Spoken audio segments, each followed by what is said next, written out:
Hello everyone, मैं doctor Amol Lahoti, varicose vein और endovascular surgeon. मैं आज आपको डीप वेन थ्रोम्बोसिस यानी पैरों की काम की अंदर की अशुद्ध रक्तवाहिनियों की गुठलियां और वेरिकोज वेन का क्या संबंध है उसके बारे में बताने की कोशिश करूंगा। जिन पेशेंट को पहले डीप वेन थ्रोम्बोसिस अशुद्ध रक्तवाहिनी की गुठलियां हुई है, उन पेशेंट को आगे चल के वेरिकोज वेन का तकलीफ हो सकता है, जिसको हम लोग पोस्ट थ्रोम्बोटिक सिंड्रोम का पार्ट समझते हैं। इसमें क्या होता है, यदि आपके पैरों की अंदर की अशुद्ध रक्तवाहिनियां बंद है तो पैरों का खून किसी ना किसी रक्तवाहिनी को तो भी ऊपर लेके जाना पड़ेगा, और वो काम फिर हमारे पैरों की ऊपर की अशुद्ध रक्तवाहिनी लेके जाने का काम शुरू करते हैं। बट ये जो ऊपर की रक्तवाहिनियां होता है, इनका एक काम होता ही नहीं कि ऊपर खून लेके जाने का। बट जब हमको डीवीटी नाम का बीमारी होता है या फिर डीप वेन थ्रोम्बोसिस का जो तकलीफ होता है, उसके बाद उनको खुलना पड़ता है, ऊपर खून लेके जाना पड़ता है, और उनकी नॉर्मल साइज जो 1 से 2 mm की रहती है वो सूज के फूल के 6 से 10 mm तक जाती है, क्योंकि उनको अशुद्ध खून फास्ट ऊपर लेके जाना है। और जब अशुद्ध ऊपर की रक्तवाहिनियां सूजती है, फूलती है, उसी को हम लोग वेरिकोज वेन बोलते हैं। बहुत पेशेंट्स को ऐसे बोलते हैं कि उनको वेरिकोज वेन का तकलीफ है, गुठलियां है। वेरिकोज वेन का तकलीफ यानी पैरों की रक्तवाहिनी की गुठलियां नहीं है। बट हाँ, यदि आपकी पैरों की अशुद्ध रक्तवाहिनियां अंदर की जो काम की अशुद्ध रक्तवाहिनियां है उसके अंदर गुठलियां कभी हुई है तो आपको वेरिकोज वेन का तकलीफ हो सकता है। और यदि जब तक आपकी अंदर की नसें कंप्लीटली खुलती नहीं, जो कि उसके लिए हम लोग मेडिसिन देते हैं, एंटीकोएगुलेंट्स नाम की जो मेडिसिन रहते हैं, इंजेक्शन रहते हैं स्टार्टिंग में, उसके अंदर वो खुल सकती है। और अंदर की नस खुलने के बाद ही हम लोग वेरिकोज वेन को लेजर कर सकते हैं या फिर ट्रीट कर सकते हैं। बट जब तक आपकी अंदर की नसें खुलती नहीं, तब तक आपको लेजर या फिर कोई भी सर्जिकल ऑप्शन नहीं रखना चाहिए।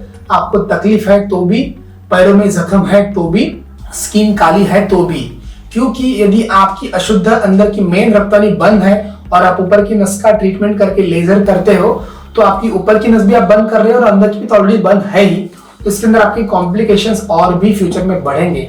सो जिन पेशेंट्स को डीवीटी का तकलीफ है, उन्होंने अपने वेरिकोज वेन का ट्रीटमेंट या फिर ऑपरेशन तब तक नहीं कराना चाहिए जब तक कि उनकी अंदर की नसें पूरी खुली हुई नहीं है। इनफैक्ट अंदर की नसें पूरी खुलने के बाद भी यदि आपको ज्यादा तकलीफ नहीं है तो भी आपको ऊपर की नसों का लेजर ऑपरेशन या फिर उसकी ट्रीटमेंट नहीं करना चाहिए।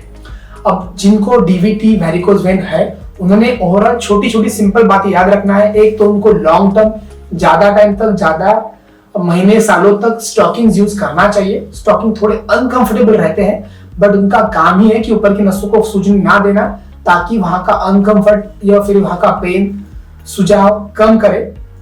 दूसरी बात, आपका डीवीटी यदि पूरी नसें अंदर की खुली नहीं है तो आपको रक्त पातल की, खून की पतलाओं की गोलियां खाना है।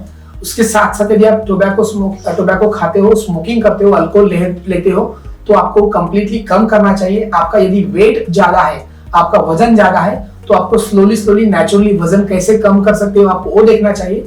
और आपका एक जगह पे कंटिन्यूसली बैठ के या फिर खड़े रह के काम है, तो आपने उसको कम करना चाहिए। उसको अंदर आपको क्या ऑप्शन ढूंढना है वो आपको ही ढूंढना है। बट जितना ज्यादा देर तक हम लोग खड़े रहते हैं या फिर एक जगह पे बैठ के काम करते हैं, पैरों की नसें उतनी ही फूलती है, उतनी ही सूजती है, और उतना ही उसका तकलीफ, कॉम्प्लिकेशन बढ़ने के चांसेस बढ़ते हैं। इसलिए आपको एक जगह पे खड़े रह के भी काम कम करना चाहिए। Thank you. इसके अलावा आपको फिर भी लगता है कि आपको डीवीटी वेरिकोज वेन के लिए कुछ भी डाउट्स है, तो आप नीचे दिए नंबर पर हमको कांटेक्ट करें, आपको रिपोर्ट भेजें। मैं और हमारी टीम आपको जल्द से जल्द उसके ट्रीटमेंट ऑप्शंस, सुझाव, क्या सिंपल बातें आप फॉलो करने के बाद उसको अंदर इंप्रूवमेंट पा सकते हैं, उसके बारे में आपको बताने की कोशिश करूंगा। सो अभी तक आपने इस चैनल को लाइक नहीं किया होगा, शेयर नहीं किया होगा, तो कृपया करके चैनल को लाइक करें, शेयर करें, सब्सक्राइब करें, ताकि आने वाले health and awareness related videos आपको सबसे पहले मालूम पड़े और आप और अपने नजदीकी रिलेटिव्स की आप हेल्प कर सके। Thank you.